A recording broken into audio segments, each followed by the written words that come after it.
Ito ang nakakalungkot na huling sandali ng isang Pinoy OFW sa Kuwait bago siya matagpuan sa loob ng isang malaking cabinet sa kanyang pinagtatrabahuan na merong nakatali sa kanyang leeg.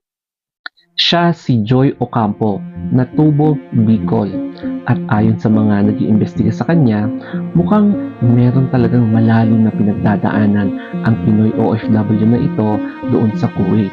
Kaya nagawa niya ito sa kanyang sarili. Pero hindi rin pwedeng maiaalis na baka meron ding anggulong foul play. Kaya undergoing pa rin yung investigation. Balikan natin ang kanyang huling sandali. Makikita nyo na wala talaga sa bakas ng kanyang face na meron siyang pinagdadaan ng problema.